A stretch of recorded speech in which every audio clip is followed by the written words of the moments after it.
I always hated it when I had Xbox Live and my friends had PlayStations. And then when I switched to a PlayStation, my friends had Xbox Live and I didn't. People get devoted to whatever console they have.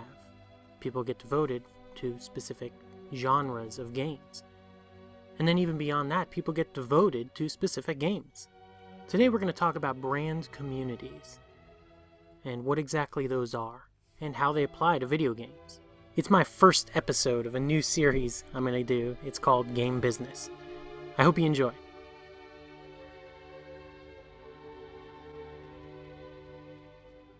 Brand communities were first written about by Muniz and O'Guin in 1995. They describe the term as being people not bound by geography, who are associated by a love or admiration for a specific brand or product. One example commonly used is WD-40. WD-40 set up this website, and the idea behind it was to find out alternate uses of WD-40. Now the reason they did this is because they received a lot of feedback from people. A lot of people said, oh, I've been using WD-40 to clean crayon off the walls when my kid writes on it. Or, oh, I've been using WD-40 to power jet engines in my airplanes and stuff. I don't know. It ended up being very successful for them. WD-40 had a huge community. People were really involved. All in all, it was a great endeavor for WD-40. They ended up building up a brand community, but there's something to learn from this. There's several things to learn from this. First, they didn't build the brand community. They built it up. The community of people already existed. They just gave them a platform in which to interact with one another. So what does this have to do with video games? Think about your friend who's diehard Nintendo. He wears Legend of Zelda shirts. His glasses are rimmed with little Triforces. He has maybe a Zelda tattoo, I don't know. You also have your PlayStation fans who are pretty hardcore. You remember those guys? They said that it was stupid that N64 was on cartridge. It should have switched over to like the PlayStation format of CDs.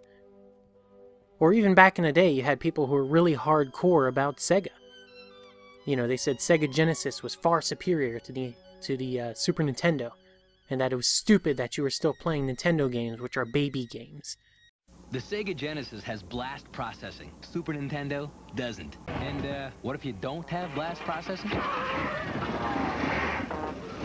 People become apologists for the brands they love. And this happens not just with products, but with video games as well. You have people who are diehard about their specific games, their specific genre of games, or the platforms the games are on. Social media has given every brand a chance to interact with its community. Now they can just make a Facebook page if they need to talk to people, if they need to get feedback. It's become much easier to do this. Think about Twix trying to push their left Twix, right Twix thing.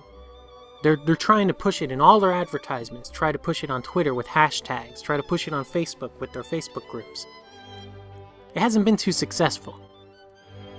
Same thing with Mike and Ike, they tried to do something similar. It didn't work.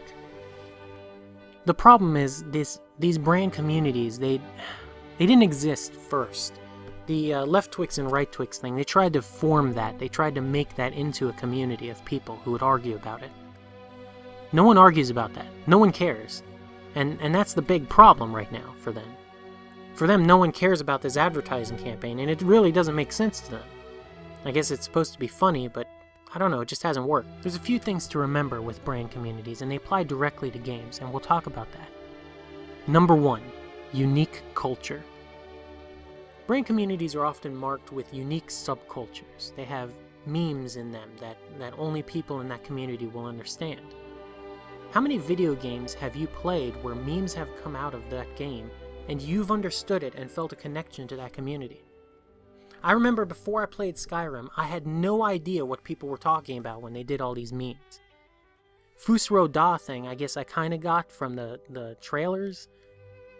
I don't know, I didn't know what arrow to the knee meant until I actually played the game. Now with hundreds of hours behind my belt, multiple characters, multiple storylines, etc. Yeah, I get the memes. I mean, they're not that funny, but I get them. People find meaning in games, and when they associate with other people, they find more value in those games. I really love the game Supreme Commander. It's one of my favorite games. I know it's a little old, and I know there's been games since then who follow in the same suit. But for me, when I get online and I find people who also love Supreme Commander, and I talk to them and I get their mods and I install their mods, I install the different heads-up displays they have, different keystrokes they've programmed, etc., etc., etc., I feel part of a community. I find meaning in that, and it's a really powerful impact that these games have. And that's what number 2 is, meaning. In a more recent article by Morandin, Bogosian, Bergami from 2013, I believe it's Scandinavian, it was called Brand Community Membership and the Construction of Meaning. They looked at members of Ducati, the motorcycle company, and people who bought the Ducati motorcycles formed into communities of motorcycle enthusiasts. Of course, Ducatis are expensive, right?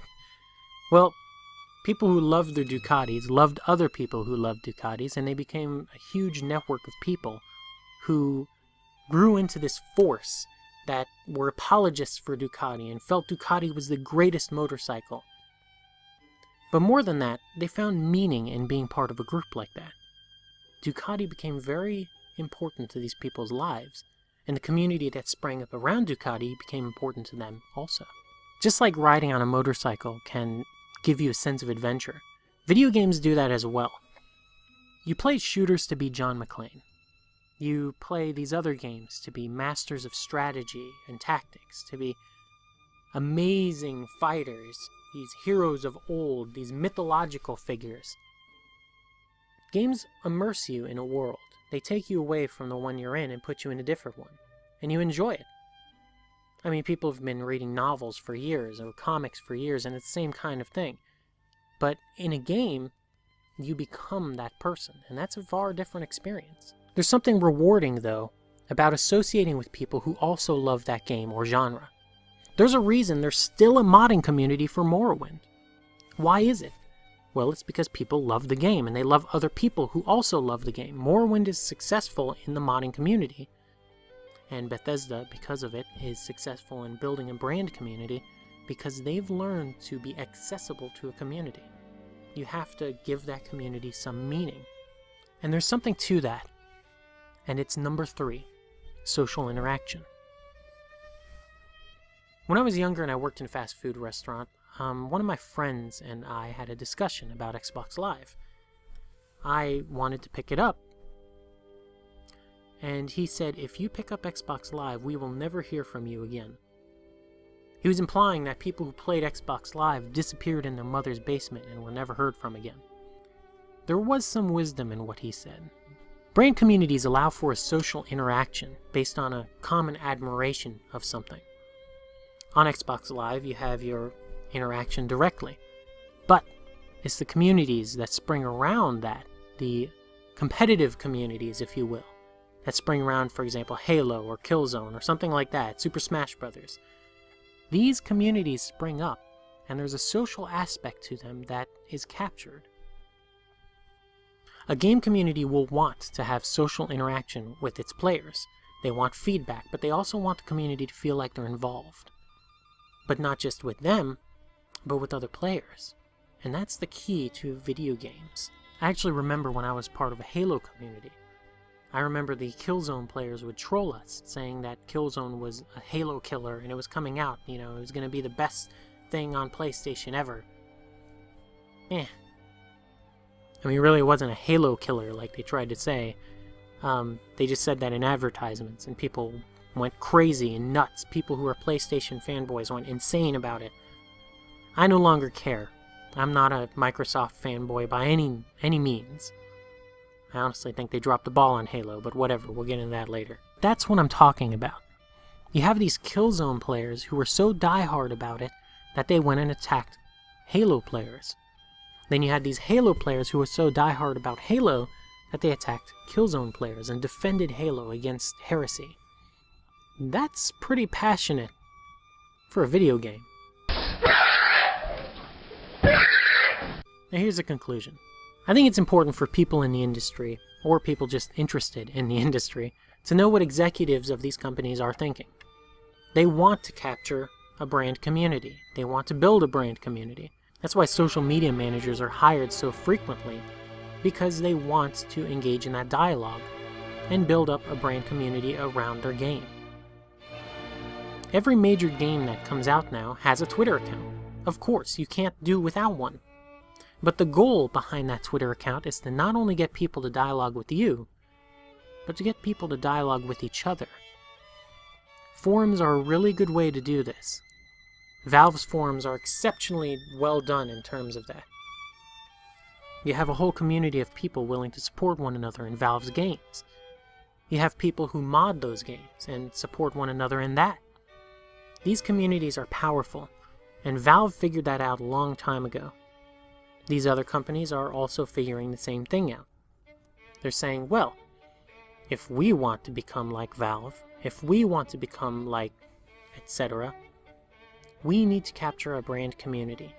We need to build that community, and we need to direct that community and have a dialogue with that community. That's what's important to them. They don't just want to hear from you, they want you to hear from each other. There's nothing heinous in that, but that's definitely what they're thinking. Well, I hope you enjoyed this video. I certainly enjoyed making it. I don't know if you noticed this is a new camera. It's not exactly my camera, I'm borrowing it from somebody, but my old camera is kaput. That's why I was so delayed in getting this out. But I appreciate you watching.